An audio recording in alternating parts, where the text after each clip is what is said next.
It is that time of year when Toronto gets fancy. It's TIFF time. Hello, Canada! Hello! This is astonishing. First, I want to say I'm really glad we came to Toronto.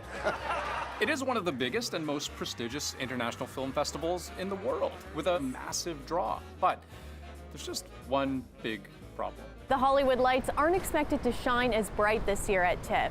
As the strike continues, actors aren't allowed to attend festivals or movie premieres. That's right, the Hollywood actors and writers strikes. They've been going on for months, and according to their internal rules, for as long as the strike goes on, actors can't promote their films.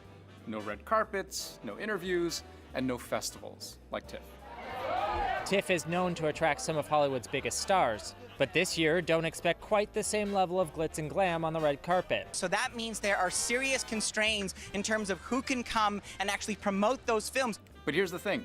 There's actually a lot going on behind the scenes to ease the sting of the strike and to get enough star power at TIFF to really make it shine, and we're going to explain how they're pulling it off.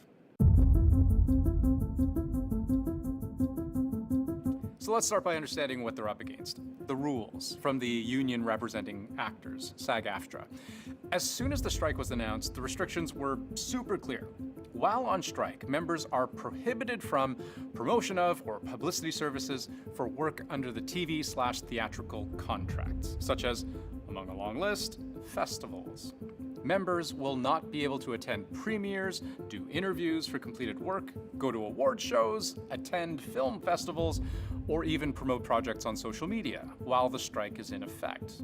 And to be clear, SAG members, all 160,000 of them, that basically includes every single one of your favorite actors. Robert De Niro, Al Pacino, Cate Blanchett, Scarlett Johansson, Olivia Colman, Chris Pine, Kate Winslet. They're all reportedly skipping TIFF, even with big buzz films in this year's festival, and yes, all because of the strike. Rules are rules. But, as always, sometimes there are exceptions, which means some stars have found a way in.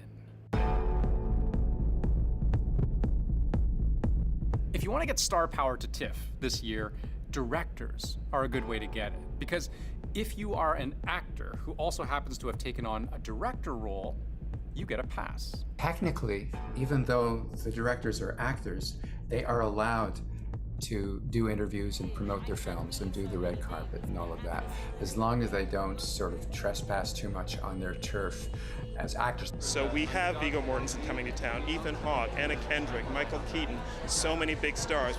Those are some big names, again, coming technically as directors, not actors.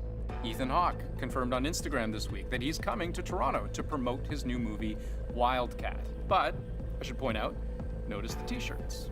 Optics matter, and coming to TIFF is still a bit of a juggling act. But let's set the directors aside for a moment, because they're still just a relatively small part of a festival's star power.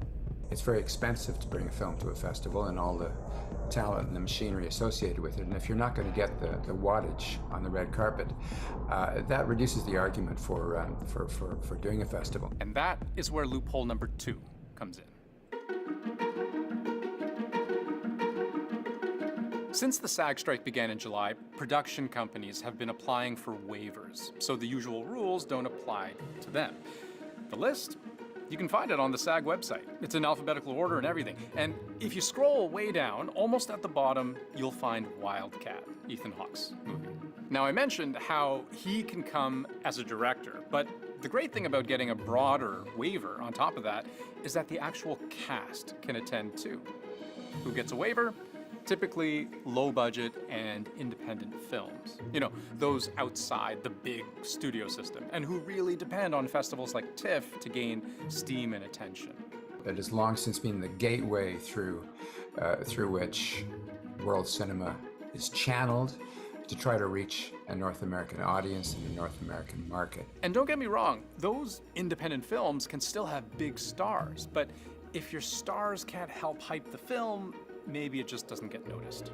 Classically, what happens during TIFF is that people who cover it, like myself, you know, we just have to go towards the light, like moths to the flame. In other words, we just if those actors are here, those movie stars are here to be interviewed, and we can get those interviews, that's what our editors want. That's what, that gets first priority. For example, Ferrari already has Oscar buzz. It's an independent production, and it was granted one of these interim agreements to do publicity at the Venice Film Festival, which is happening now. And that's why Adam Driver is wearing a tux, looking sharp, doing interviews, drumming up interest in the film. And he's in good company, also granted exception waivers. Daddy-O, starring Sean Penn and Dakota Johnson, both who have confirmed they're in. Patricia Arquette's Gonzo Girl with Willem Dafoe. Knox Goes Away with Michael Keaton, though, again, co-star Al Pacino will not be going, which goes back to the optics, right? Not every actor with a waiver wants to go. Not every eligible actor-director will make the trip just because they can.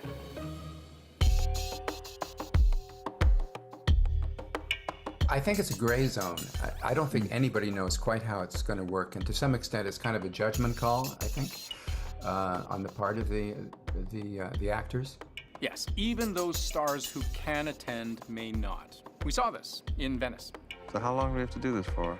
Well, we need to build up a very strong connection. That's the trailer for Maestro, Bradley Cooper's film. He stayed away from Venice for the film's premiere in solidarity with the union. And we do know of other stars who are eligible to be at TIFF, but who are intentionally staying home. Amanda Seyfried posted on Instagram, SAG-AFTRA has given us a waiver to promote this fully, magically independent Canadian movie, but it doesn't feel right to head to the fest in light of the strike. So look, it may not be the spectacle TIFF ticket holders are used to. It may feel more subdued, but there will be stars. There always are.